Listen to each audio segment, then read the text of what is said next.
दोस्तों, ये कहानी पूरी तरह से काल्पनिक है और केवल मनोरंजन के लिए बनाया गया है। और इस कहानी में किसी भी व्यक्ति, नाम, उत्पाद या वास्तविकता का अपमान नहीं किया गया है। अगर आप लोग हमारे PRM नॉवल चैनल पर नए हैं तो वीडियो को लाइक और चैनल को सब्सक्राइब जरूर करें, ताकि हम आप तक ऐसी वीडियो पहुंचाते रहें। अगर एपिसोड में कहीं कोई गलती होती है तो आप हमें कमेंट करें, हम उसे दोबारा अपलोड करेंगे। धन्यवाद। आप देख रहे हैं reborn of secret queen, episode 64, खुल्लम खुल्ला प्यार, वाइल्ड रोमांस, ईशानी पर अटैक और गोलीबारी। समिति ने कुछ सोचा और फिर उसके साथ चली गई। वो पीती तो नहीं थी, पर इस वक्त वो काफी गुस्से में थी। समिति और कशिश दोनों ही बार काउंटर पर बैठी हुई लगातार शर्ट पर शॉट लगाई जाएगी थी, लेकिन वहां पर उन्हें रोकने वाला कोई नहीं था। वही पार्टी के अंदर मजबूर केशव इस वक्त ईशानी को देख रहा था, जो कि उसी की बाहों में बाहें डाले चले जा रही थी। उसने आंखें छोटी करते हुए पूछा, अब बताओगी हुआ क्या है? ईशानी ने एक नजर पीछे पलटकर देखा, जहां सामने खड़ी 4-5 लड़कियां केशव पर अपनी नजर के जमा हुए थी। उसने मुंह बनाते हुए कहा, आप मेरे साथ चलिए, आप मेरे पति हैं या नहीं? केशव ने मुंह बनाते हुए कहा, अब बताओगी तब जाऊंगा, इस तरह पति पति करके मेरा फायदा मत उठाओ। ईशानी उसे घूमने लगी। केशव ने उसके माथे पर टैप करते हुए कहा, ओके ठीक है, चले आओ, लेकिन पहले बताओ असल बात क्या है, किसी ने कुछ कहा तुमसे? ईशानी ने एक बार फिर पलट के उन लोगों की तरफ देखा और मुंह बनाते हुए बोली, आपको शर्म नहीं आती? आप ढंग के कपड़े नहीं कर सकते? कैसे देखिए, वो सभी लड़कियां आपको घूर रही है। केशव ने मुंह फाड़ के उसे देखा और फिर पीछे पलटकर उन लड़कियों को देखा। उसके होठों पर अचानक से मुस्कुराहट आ गई। उसने ईशानी के चेहरे को पकड़ के अपनी तरफ किया और आई रोल करते हुए पूछा, क्या बात है? लगता है मेरी बीवी जल के भुट्टा बन चुकी है, तुम्हें जलन हो रही है? ईशानी ने नामे सिर हिलाते हुए मुंह बनाकर कहा, मुझे क्यों जल होगी? मुझे कोई जला नहीं हो रही है। आपका मन है तो आप उनसे जाकर बात भी करिए, आप उनके साथ डांस कर लीजिए, लेकिन अभी नहीं, अभी आप मेरे पति हैं, आप सिर्फ मेरे साथ रहेंगे। आपको देखने का भी कोई किसी और को हक नहीं है। अब आगे, ये कहते हुए वो केशव की बांह पकड़े उसे ले जाने लगी। वहीं केशव उसे आप मुस्कुराते हुए उसी के साथ जा रहा था। तभी अचानक से ईशानी के कम एकदम से रुके। उसके सामने कोई शख्स खड़ा हुआ था। उसने एक नजर उठाकर ऊपर देखा। वो लंबा हटक चौड़ा आदमी कोई और नहीं, ओम प्रकाश दीवान था। ओम प्रकाश को देखते ही केशव की भौहें आपस में तन गई। ओम प्रकाश ने टेढ़ी मुस्कान लिए ईशानी को देखा और फिर केशव को देखकर बोला, क्या बात है? लगता है कि पार्टी में आपका मन नहीं लगा मिस्टर पाठक, जो अपनी बीवी के साथ जाने का प्लान बना रहे हैं। क्या बात है, कहीं और जाना चाहते थे आप पार्टी से पहले? यह आवाज सुनते ही ओम प्रकाश की हैरानी का कोई ठिकाना नहीं रहा। वो एकदम से शौक होकर पीछे पलटकर देखने लगा, जहां सामने ही डेविल विनाश फैलाने के लिए खड़ा हुआ था। विनाश तनेजा को अपने सामने देख ओम प्रकाश को जैसे लकवा मार गया।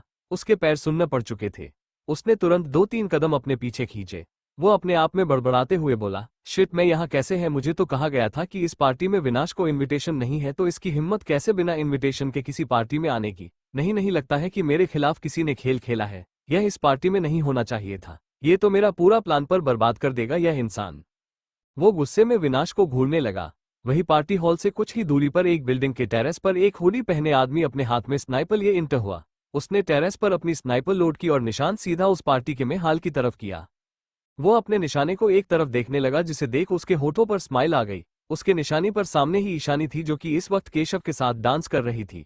दोनों एक दूसरे के बाहों में बहन डाले ही खोते जा रहे थे। अरिजीत सिंह का काफी रोमांटिक सॉन्ग प्ले हो गया था।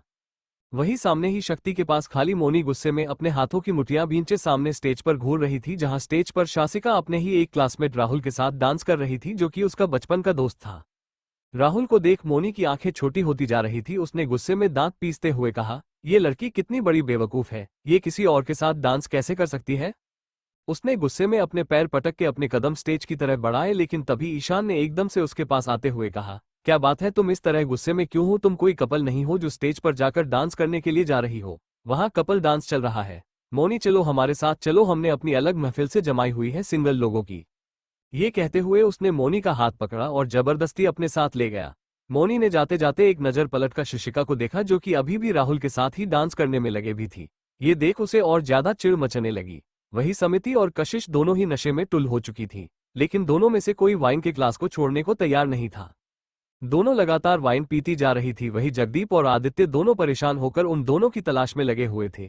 जगदीप ने अपना सिर पीते हुए कहा, मैं ही पागल था जो अनामिका मेरे ऊपर जाकर गिरी ना, वह मेरे पास आती नहीं। कशिश को इतना गुस्सा था, लेकिन ये पागल लड़की गई कहाँ? यह अचानक से इतने गुस्से में क्यों आ जाती है? पता नहीं, बचपन में तो ऐसी नहीं थी। वो अपने माथे को रब करते हुए बार बार कशिश को कॉल किए जा रहा था, लेकिन कशिश ने अपना कॉल अभी तक नहीं उठाया था। ये देख उसे और ज्यादा चिढ़ होने लगी।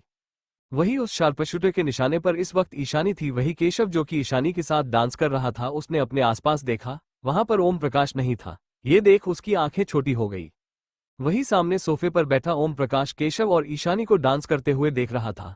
उसने सुलेखा को देखकर सरकास्टिक टोने में कहा, तुमने कहा था ना कि मैं वो करूं जो मुझे करना चाहिए। तुम्हें बस प्रॉपर्टी से मतलब है ना, तो वो तो प्रॉपर्टी तुम्हें मिल जाएगी, जस्ट वेट एंड वॉच।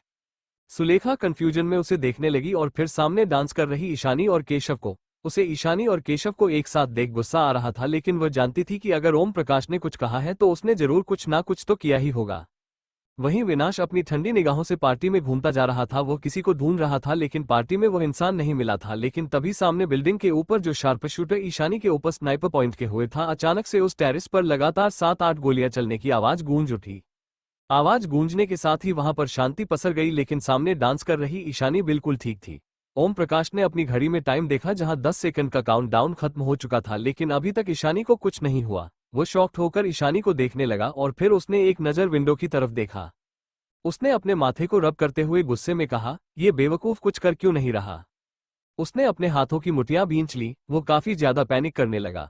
वो तुरंत पार्टी से भाग जाना चाहता था, लेकिन वो इस तरह नहीं जा सकता था क्योंकि वो मल्होत्रा फैमिली की पार्टी में आया हुआ था। वहां पर और भी कई लोग आए थे जो उसे जानते थे। उसने अपने फोन से किसी को कॉल मिलाया, लेकिन पेरिस अचानक से फोन के रिंगटोन सुनाई देने लगी, लेकिन कोई कॉल उठाने वाला नहीं था। वहां पर सिर्फ सन्नाटा फंसा हुआ था। तभी अचानक से वहां पर किसी के कदमों की आहट दी। तभी दरवाजा खुला और सामने अभय खड़ा हुआ था, जो कि ठंडी निगाहों से सामने की उस लाश को देख रहा था जो कि जमीन पर पड़ी हुई थी। वही अभय के हाथ में इस वक्त पिस्तौल थी। उसी के पीछे 3-4 बॉडीगार्ड। उसने ठंडी नसीबों से उसे लाश को देखा और फिर उस फोन को, जो कि अभी भी रिंग कर रहा था। उसने एकदम से वो फोन उठाया और स्क्रीन पर नंबर देखते ही उसकी आंखें छोटी हो गई। वो अननोन नंबर था। उसने धीरे से उसने कॉल अटेंड किया, अपने कान पर लगाया, लेकिन दूसरी तरफ से कोई अप्लाई नहीं आया। 3 सेकंड बाद अचानक से कॉल कट हो गया। ये देख अभय के होठों पर शैतानी स्माइल आ गई। उसने अपने बॉडीगार्ड को देखते हुए ठंडे लहजे में कहा, इसे उठाओ और बाहर फेंको। ये कहते हुए उसने अपना हाथ उस आदमी की पेंट की पॉकेट में डाला, लेकिन उसे पेट की पॉकेट बिल्कुल खाली थी। उसके लिए उसके पास कोई आइडेंटिटी प्रूफ नहीं था। ये देख अभय ने नामे सिर हिलाया और मुस्कुराते हुए बाहर की तरफ चला गया। उसके हाथों पर खून लग चुका था। वही डांस कर रहे केशव के होठों पर डेविल स्माइल थी। उस इस तरह मुस्कुराते देखा ईशानी ने मुंह बनाते हुए कहा, अब आपको क्या हो गया, अपने खूबसूरत लड़की देख ली क्या। ये कहते हुए उसके छोटे से चेहरे को केशव ने अपने हाथों में लिया और सेड्यूसिंग वॉइस में बोला, come on baby, I am not a playboy, I am Keshav Pathak, जिसकी बीवी हो और मेरी सुपर, फिर भी इस तरह से करती हो। सोच लो, अगर मुझे गुस्सा आ गया तो सच में मैं किसी लड़की को देखने लगूंगा। ईशानी ने उसके गले में अपनी बाहें डालते हुए कहा, अरे ऐसे कैसे आप किसी को देख लेंगे, आप मेरे अलावा किसी को नहीं देख सकते। आपकी बीवी इतनी खूबसूरत है, आप किसी और को भला क्यों देखेंगे। उसने बच्चों की तरह मुंह बनाया। केशव को उसे पर काफी ज्यादा प्यार आने लगा। जब जब ईशानी उसे अपना पति कहती थी, उसे काफी ज्यादा राहत महसूस होती है। अगले ही पल उसने ईशानी की गर्दन में अपने हाथ डाले, अपनी होठों को अपने होठों में कैद कर लिया। उसके इस एक्शन से ईशानी और पार्टी में मौजूद सभी लोग एकदम से शॉक हो गए। ईशानी की आंखें तुरंत फैल गई। वह हैरान होकर केशव को देखने लगी, जो उसे पैशनेट किस करने लगा। वह भी खुल्लम खुल्ला रोमांस करने लगा। वही ये देख सामने खड़ी दामिनी जी ने एकदम से अपना चेहरा दूसरी तरफ घूम लिया, जहां की हैरान हो गई। उन्होंने अपना चेहरा फेर लिया। ये सब नजारा सभी लोग फटी फटी आंखों से देख रहे थे। वही मिस्टर एंड मिसेज मल्होत्रा ने हैरान होकर अपने मुंह पर हाथ रख लिया। उन्हें बिल्कुल भी यकीन नहीं हुआ था कि बिना केशव ऐसा कुछ कर सकता है। केशव अभी भी ईशानी को काफी ज्यादा वाइल्ड तरीके से किस करता जा रहा था। उसे किस करने की स्पीड काफी ज्यादा तेज थी। ईशानी खुद को संभाल पाती, लेकिन वह अपना कंट्रोल खोती जा रही थी। वो खुद केशव के टच को अंदर अपनी सांसों में फील कर पा रही थी। अब क्या होगा आगे इस कहानी में, ये जानने के लिए आपको मेरी ये कहानी सुननी पड़ेगी, जिसका नाम है रीबॉर्न ऑफ सीक्रेट क्वीन, सिर्फ हमारे यूट्यूब चैनल पर। एपिसोड 65। हम आपका सर फोड़ देंगे, गंदे हब्बी, थरकी हब्बी, कशिश की इंटेंस बातें नशे में। उसके लिए उसके पास कोई आइडेंटिटी प्रूफ नहीं था। ये देख अभय ने नामे सिर हिलाया और मुस्कुराते हुए बाहर की तरफ चला गया। उसके हाथों पर खून लग चुका था। वही डांस कर रहे केशव के होठों पर डेविल स्माइल थी। उस इस तरह मुस्कुराते देखा ईशानी ने मुंह बनाते हुए कहा, अब आपको क्या हो गया, अपने खूबसूरत लड़की देख ली क्या। ये कहते हुए उसके छोटे से चेहरे को केशव ने अपने हाथों में लिया और सेड्यूसिंग वॉइस में बोला, come on baby, I am not a playboy, I am Keshav Pathak, जिसकी बीवी हो और मेरी सुपर, फिर भी इस तरह से करती हो। सोच लो, अगर मुझे गुस्सा आ गया तो सच में मैं किसी लड़की को देखने लगूंगा। ईशानी ने उसके गले में अपनी बाहें डालते हुए कहा, अरे ऐसे कैसे आप किसी को देख लेंगे, आप मेरे अलावा किसी को नहीं देख सकते। आपकी बीवी इतनी खूबसूरत है, आप किसी और को भला क्यों देखेंगे। उसने बच्चों की तरह मुंह बनाया। केशव को उसे पर काफी ज्यादा प्यार आने लगा। जब जब ईशानी उसे अपना पति कहती थी उसे काफी ज्यादा राहत महसूस होती है। अगले ही पल उसने ईशानी की गर्दन में अपने हाथ डाले, अपनी होठों को अपने होठों में कैद कर लिया। उसके इस एक्शन से ईशानी और पार्टी में मौजूद सभी लोग एकदम से शॉक हो गए। ईशानी की आंखें तुरंत फैल गई। वह हैरान होकर केशव को देखने लगी जो उसे पैशनेट किस करने लगा। वह भी खुल्लम खुल्ला रोमांस करने लगा। वही ये देख सामने खड़ी दामिनी जी ने एकदम से अपना चेहरा दूसरी तरफ घूम लिया, जहां की हैरान हो गई। उन्होंने अपना चेहरा फेर लिया। अब आगे ये सब नज़ारा सभी लोग फटी फटी आंखों से देख रहे थे। वही मिस्टर एंड मिसेज मल्होत्रा ने हैरान होकर अपने मुंह पर हाथ रख लिया। उन्हें बिल्कुल भी यकीन नहीं हुआ था कि बिना केशव ऐसा कुछ कर सकता है। केशव अभी भी ईशानी को काफी ज्यादा वाइल्ड तरीके से किस करता जा रहा था। उसे किस करने की स्पीड काफी ज्यादा तेज थी। ईशानी खुद को संभाल पाती, लेकिन वह अपना कंट्रोल खोती जा रही थी। वो खुद केशव के टच को अंदर अपनी सांसों में फील कर पा रही थी। सामने खड़ी मोनी ने जब ये देखा तो उसकी आंखें गुस्से बाहर आ गईं। उसने ना में सिर हिलाते हुए एकदम से डीजे का प्लग खींच दिया, जिससे गाना एकदम से बंद हो गया। गाने के एकदम से बंद होने के साथ ही केशव और ईशानी एकदम से होश में आए। जैसे ही ईशानी को होश आया वो हान होकर केशव को देखने लगी और एकदम से केशव को धक्का देते हुए अपने आप से दूर कर दिया। उसी के साथ जोर से तालियों की गड़गड़ाहट वहां पर गूंज उठी। ईशानी और केशव दोनों ही किसी सदमे में गए हुए थे। ईशानी ने शर्म से अपना चेहरा नीचे झुका लिया। उसने एक नजर दामिनी जी को ही देखा जो अभी भी दूसरी तरफ देख रही थी। वो पैर पटकते हुए स्टेज के नीचे उतर गई। वहीं केशव उसके पीछे पीछे चला गया। मोनी ने ठंडी निगाहों से सामने देखा, जहां उन दोनों के साथ ही शासिका और राहुल भी स्टेज से नीचे उतर गए थे। शशिका ने मोनी को देखा, लेकिन उसे देख मोनी को और ज्यादा चिढ़ मचने लगी। उसने गुस्से में अपना पैर पटका और वहां से निकल गई। उसे इस तरह पार्टी के बीच से जाता देख शशिका हैरान हो गई। वो उसके पीछे जाने वाली थी, लेकिन तभी शक्ति ने उसे रोकते हुए पूछा, क्या हुआ, तुम कहाँ जा रही हो? शासिका हैरान होकर मोनी को देखने लगी, जो कि पार्टी हॉल के बाहर निकल चुकी थी। ये देख वो काफी ज्यादा परेशान हो गई। वही जगदीप इस वक्त अपनी बाहों में कशिश को उठाए हुए था। कशिश जो कि हाथ पैर मारते हुए चिल्ला रही थी। कशिश ने उसके गले में अपनी बाहें डालते हुए चिल्लाकर कहा, गंदे छोड़ो हमें, हमें तुम्हारे पास नहीं रहना है, तुम हमें नहीं जानते। उसी के सामने मिस्टर एंड मिसेज मल्होत्रा खड़े हुए थे। विनय ने परेशान होते हुए कहा, हे भगवान, ये कशिश कभी नहीं सुनेगी किसी की। कितनी बार कहा है कि पार्टी में इस तरह से आपा मत खोया कर और ना ड्रिंक किया कर। थैंक गॉड जगदीप बेटा कि तुमने इसे देख लिया, पता नहीं क्या तमाशा कर देती ये लड़की। मिनी ने विनय को घूरते हुए कहा, तुम मेरी बच्ची को यूं नजर लगना बंद करो। जगदीप बेटा इसे कमरे में लेटा दो, हम बाकी मेहमानों को विदा करके आते हैं। ये कहते हुए वो चली गई। उसी के पीछे विनय चला गया। जगदीप ने एक नजर अपनी बाहों में उठाई कशिश को देखा, जो अपनी छोटी छोटी अपनी आंखें और छोटी किए हैरानी से उसे ही देख रही थी। कशिश ने उसकी नाक पर टैप करते हुए कहा, दीप यू आर सो हॉट दीप। उसकी बात सुनकर जगदीप की आंखें छोटी हो गई। उसने गुस्से में दांत पीसते हुए कहा, लिटिल बॉस तुम नशे में कुछ ज्यादा ही बड़बोली हो जाती हो। वो स्टेयर चढ़ते हुए उसके कमरे की तरफ आ गया। उसने कमरे में जैसे ही कशिश को लेटाया तो कशिश ने एकदम से उसके गले को पकड़ते हुए उसे अपने ऊपर खींच लिया। जगदीप हैरान होकर कशिश को देखने लगा। कशिश उसके नीचे उसके बिल्कुल ऊपर जगदीश था, जिसके दोनों हाथ कशिश की कमर के अगल बगल टिके हुए थे। उसने मुंह बनाते हुए कहा, यह क्या कर रही हो तुम? कशिश ने उसके गालों पर किस करते हुए कहा, दीप यू आर सो हॉट, हम तुम्हें कहीं नहीं जाने देंगे। अगर तुम बाहर गए तो बाकी लड़कियां तुम्हें हमसे छीन लेंगी। तुम इतने हैंडसम हो, तुम इतने हॉट अप क्यों हो दीप? वो जगदीप के गालों को पिंच करने लगी।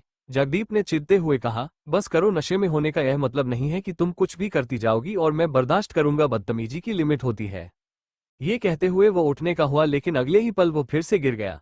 उसने चिढ़ते हुए कहा, क्या चाहती हो तुम? कशिश ने उसके बेहद करीब आते हुए उसकी आंखों में आंखें डालकर कहा, तुम्हें चाहते हैं हम तो? उसकी आवाज बेहद धीमी थी, लेकिन उसकी सांसें तेज होती जा रही थी। वही जगदीप उसके इतने बेहद करीब होने से बहकता नजर आ रहा था। उसने थूक गले के नीचे गटकते हुए कहा, कशिश तुम होश में नहीं हो? कशिश ने उसे अपनी पास खींच उसकी गर्दन में हाथ से रब करते हुए कहा, हम होश में आना भी नहीं चाहते, हम डूब जाना चाहते हैं तुम्हारे अंदर, तुम्हारी बाहों में, तुम्हारी आंखों में और तुम्हारी इस स्लिम बॉडी और हॉट पर्सनैलिटी में। ये कहते हुए उसने अगले ही पल अपने दहकते होंठ जगदीप के गर्दन पर रख दिए। जगदीप में कस के अपनी आंखें भींच ली। एक पल के लिए वो सुन्न पड़ गया, लेकिन कुछ पल बाद उसे होश आया। उसने एकदम से कशिश को अपने आप से दूर किया और उसका हाथ झटकते हुए बेड से उतर गया। उसने गहरी सांस लेते हुए कहा, तुम मुझे पागल करगी कशिश? कशिश ने रोते हुए कहा, दीप कहाँ जा रहे हो तुम हमें छोड़कर नहीं जा सकते दीप, दीप प्लीज हमें छोड़कर मत जाइए। ये कहते हुए वो बेड से उतरी और भागते हुए जगदीप को पीछे से उसने हक कर लिया। जगदीप एक बार फिर उसके कदम थम गए।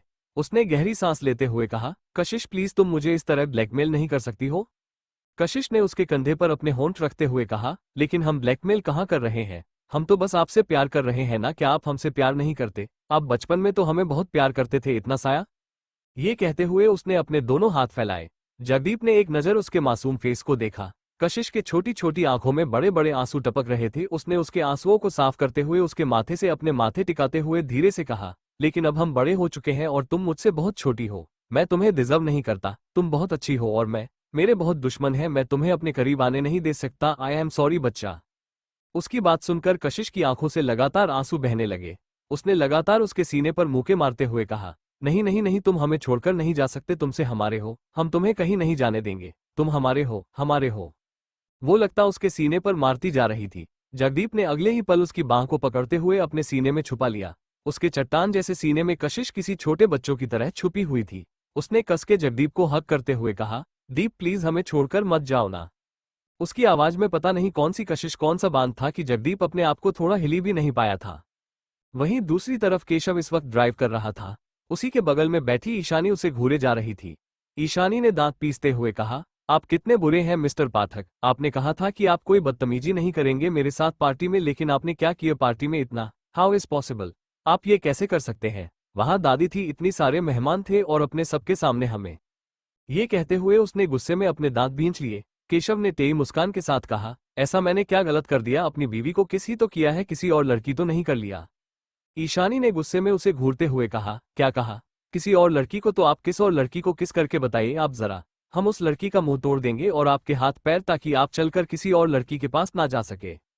केशव हैरान होकर उसे देखने लगा। ईशानी ने कहा, घूरिए मत इस तरह, वरना हम दादी से आपकी शिकायत करेंगे और दादी आपकी पिटाई करेगी, समझ में आए बात? केशव आंखें छोटी करते हुए अपनी बीवी को देखने लगा, जो उसे उसी की दादी की धमकी दे रही थी। ईशानी ने उसे घूरते हुए बोली, आपने जवाब नहीं दिया, आपने हमारे साथ ऐसा क्यों किया?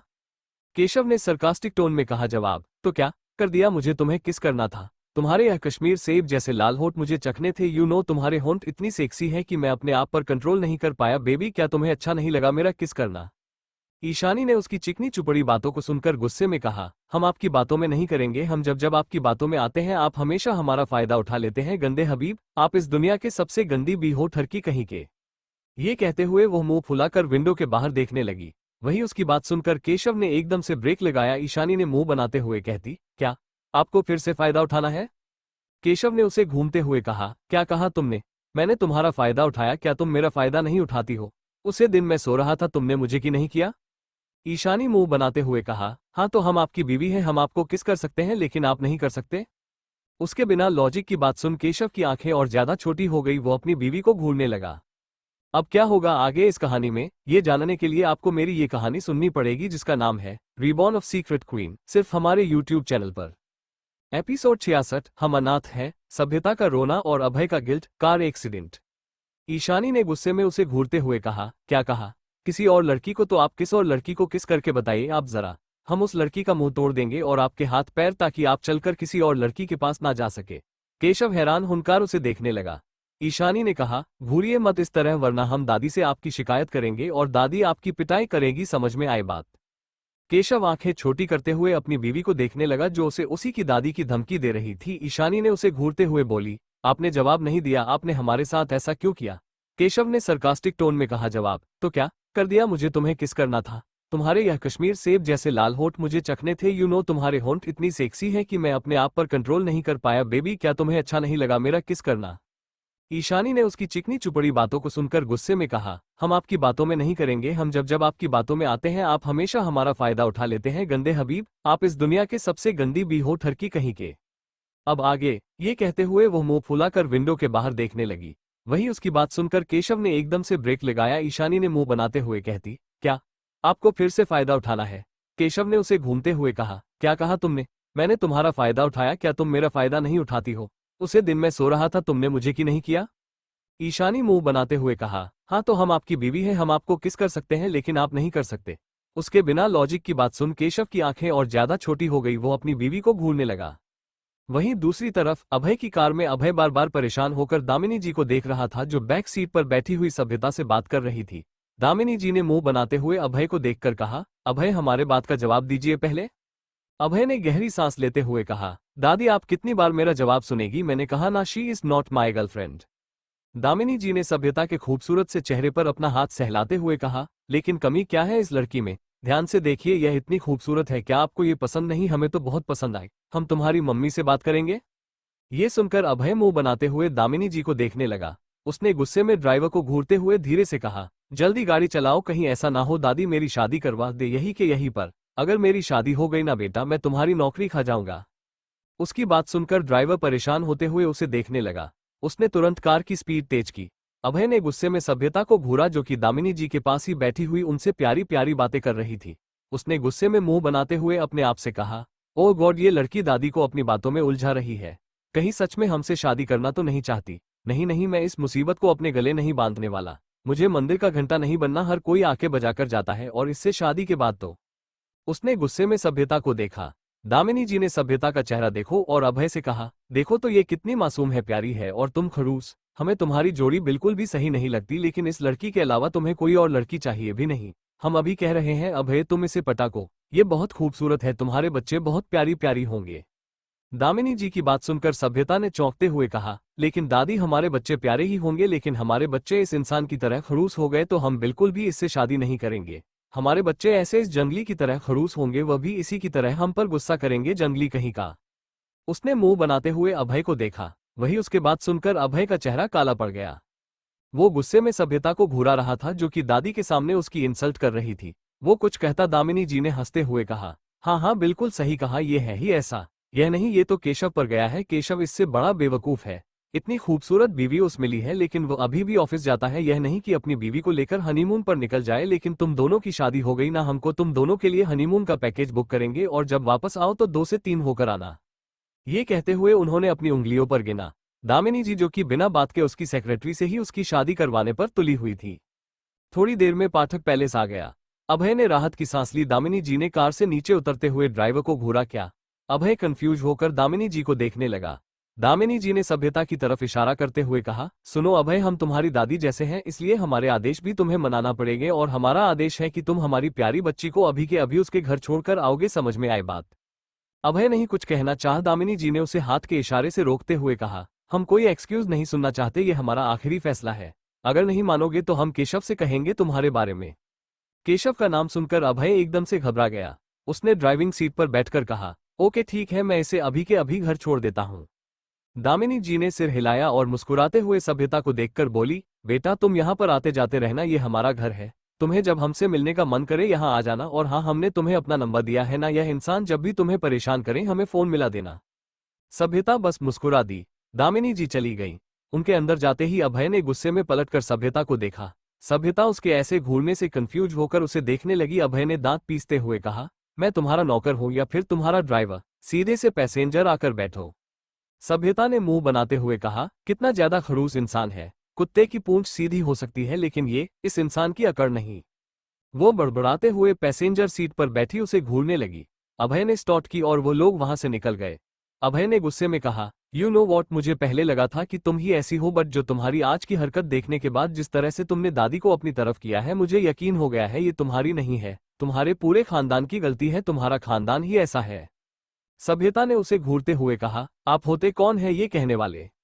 अभय ने दांत पीसते हुए कहा, क्यों ना कहूं, तुम जिस तरह से मेरे और मेरे रिलेटिव के साथ अपना अट्रैक्शन पैदा कर रही हो, उनसे घुल मिल रही हो, उन्हें अपनी तरफ कर रही हो, जैसे तुमने दादी को जिस तरह से अपने काबू में किया है ना, आज मुझे यकीन है कि तुम सिर्फ और सिर्फ पैसों के पीछे हो।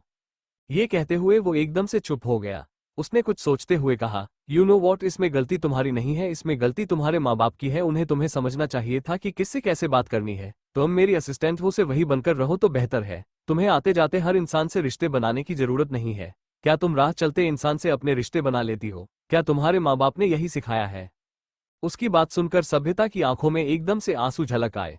उसने गुस्से में उसे घूरते हुए धीमी आवाज में कहा, मिस्टर अभय, आप ऐसा कैसे बोल सकते हैं? आप हमारे माँ बाप के बारे में ऐसा क्यों कह रहे हैं?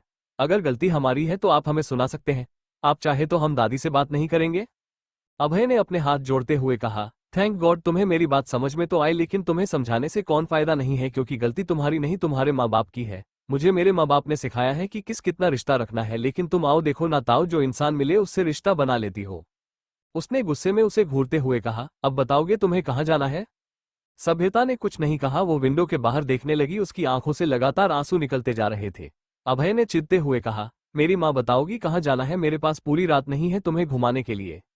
सभ्यता ने उसकी तरफ पलटकर रोते हुए कहा, हाँ तो हमने कहा था कि हमें हमें लेकर जाए। दादी ने कहा था ना, आप उन्हें मना कर देते, आप हमें सुना रहे हैं। उसकी आवाज अटक रही थी, उसकी आंखों से लगातार आंसू बहते जा रहे थे। उसने धीरे से लेफ्ट राइट करते हुए इशारा। अभय गुस्से में और ज्यादा तेज कार ड्राइव किए जा रहा था। उसे सभ्यता का रोना बर्दाश्त नहीं हुआ था। कुछ ही पल के बाद उनकी कार एक ऑर्फनेज के बाहर आकर रुकी। ऑर्फनेज का नाम पढ़ के अभय की आंखें छोटी हो गई। वो कंफ्यूजन में सभ्यता को देखने लगा। सभ्यता ने कार से नीचे उतरते हुए धीरे से कहा, हम कल सुबह ऑफिस टाइम पर आ जाएंगे, आपको हमें सुनाने का मौका नहीं मिलेगा। वो चुपचाप ऑर्फनेज के अंदर जाने लगी। अगले ही पल अभय ने कार से नीचे उतरते हुए कहा, एक सेकंड, तुम घर जाने की वजह यहाँ क्यों आई हो? सभ्यता ने धीरे से पलटकर उसे देखा। उसका चेहरा अभी भी नीचे था। उसने सिसकते हुए धीरे से कहा, यही हमारा घर है, हम आपकी तरह महलों में नहीं रहते, हम अनाथ हैं। हमारे माँ बाप का एक काशी एक्सीडेंट में खत्म हो गए। जब हम बहुत छोटे थे तब एक्सीडेंट हो गया। तब से हम इस अनाथ आश्रम में पले बड़े हैं और आज भी यहीं रहते हैं। यही हमारा परिवार है और यही हमारा घर।